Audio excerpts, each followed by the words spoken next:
দেখেন সকাল 10টা বাজে, এখনো রৌদ্র ওঠে নাই, রৌদ্র নাই, হালকা বাতাস, কিন্তু প্রচণ্ড পরিমাণে কচুর লতি ভাবছিলাম রান্না করব না, কিন্তু এখন রান্না করতেছি। এই জন্যই আলবি খেতে চাইছে।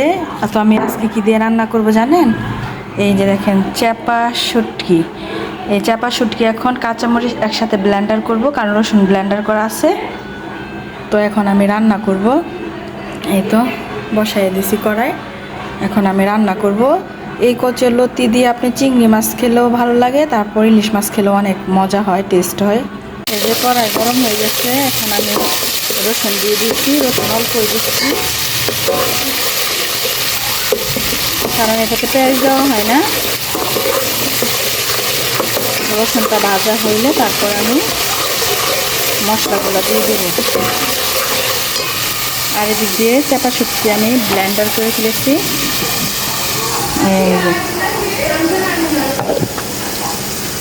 তো রসুন ভালোভাবে ভাজা হয়ে গেছিলো, তারপর আমি একটু পানি দিয়ে দিছি।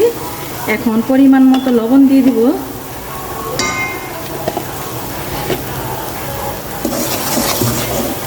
আর সবসময় মনে রাখবেন, চাপা শুটকি রান্না করলে হলুদের ফাঁকিটা একটু কম দিবেন। হলুদটা একটু কম দিলে ভালো হয়, না হলে তিতকুটি হয়। এখন এই যে মরিচ দিয়ে দিব। মরিচ যে যেরকম খান ওই রকমই দিবেন। তা আমরা একটু ঝাল খাবো, তাই একটু বেশি করে দিলাম।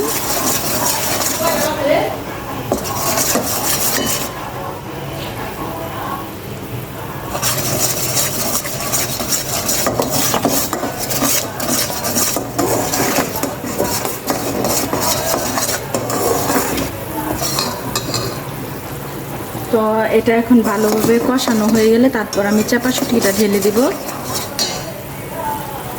এই তো আমি চাপা শুটকি ঢেলে দিলাম। এখন এটা ভালোভাবে কষানো হয়ে গেলে তারপর আমি কচুর লতিটা দিয়ে দিব। এই তো ভালোভাবে হোক, কষানো হয়ে গেলে তারপরে যে কচুর লতা দিয়ে দিব। ভালোভাবে কষিয়ে নিয়েছি, তারপরে যে কচুর লতি দিয়ে দিয়েছি। এখন আর একটু 5 মিনিট কষানো হইলে তারপর ডিম করে রেখে দিব, তাহলে রান্না হয়ে যাবে। এই তো আমি ঢেকে দিলাম। এই যে আমার কচুর লতি রান্না করা শেষ চাপা শুটকি দিয়ে। দেখেন একদম নরম হয়ে গেছে, নাড়াচাড়া করব না। এই যে এখন নামিয়ে নিব, আর একটু টেনে নিলে নামিয়ে নিব। এই তো আমার রান্না শেষ। চুলার আঁচটা বাড়িয়ে দিচ্ছি, একটু ঝোলটা কমে যাওয়ার জন্য, আর একটু শুকিয়ে ফেলবো। এই যে চাপা শুটকি দিয়ে কচু রান্না করা হয়েছে, কচু লতা। তো ভাবছিলাম আজকে রান্না করব না, তো আলবি বলছে খাবে, মাংস খেতে আর ভালো লাগে না, তাই রান্না করলাম। আজকে রাত্রে খাবারে হয়েছে কচি লতি দিয়ে চাপা শুটকি, সাথে আছে সাদা ভাত।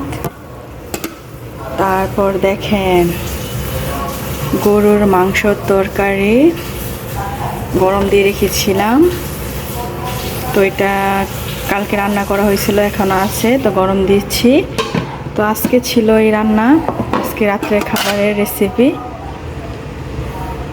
তো আজকে আমরা এগুলা দিয়ে খাওয়া দাওয়া করব।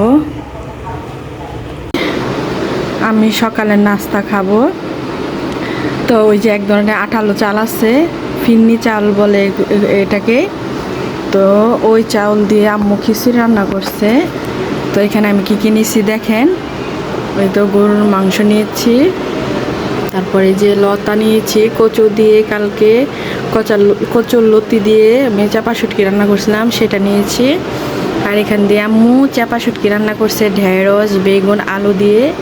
তো আমি একটু নিয়েছি, খেয়ে দেখবো কেমন লাগে। আমি জীবনে ফার্স্ট এরকম চাউল খাচ্ছি। তো দেখতে থাকেন, আমি খেতে থাকি। তো প্রথমে আমি কচুর লতা দিয়ে শুরু করব। বিসমিল্লাহ।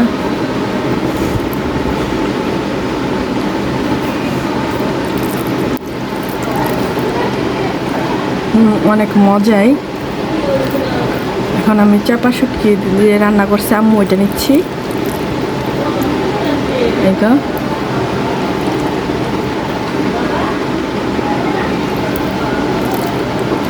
অনেক মজা হয়েছে। এখন একটু গরুর মাংস দিয়ে খেয়ে দেখবো।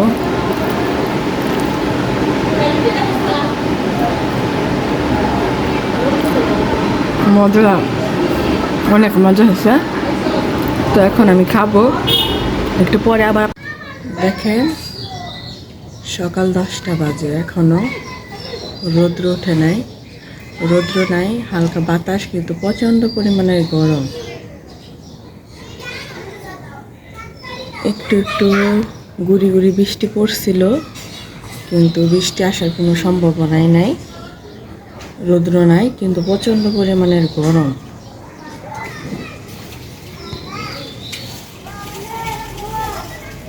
দেখেন জামা কাপড়ের অবস্থা।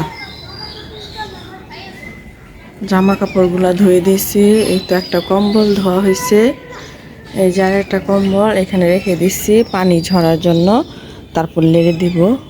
দেখেন কাপড়ে ব্যালকনি ভরে গেছে, শুধু কাপড়।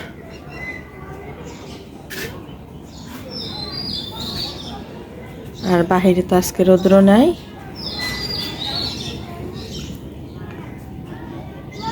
এই তো টিনের উপর দেখা যাচ্ছিল ছিটা ছিটা বৃষ্টি পড়ছিল, কিন্তু বৃষ্টি নাই। কিন্তু এত গরম, গরমের জন্য কোনো কাজ টাজ খাওয়া দাওয়া কিছুই ভালো লাগে না। কাপড় আনতে ছাদে গিয়েছিলাম। সম্পূর্ণ ভিডিওটা দেখার জন্য আপনাদেরকে অসংখ্য ধন্যবাদ। আপনারা ভালো থাকবেন, সুস্থ থাকবেন। আল্লাহ হাফেজ।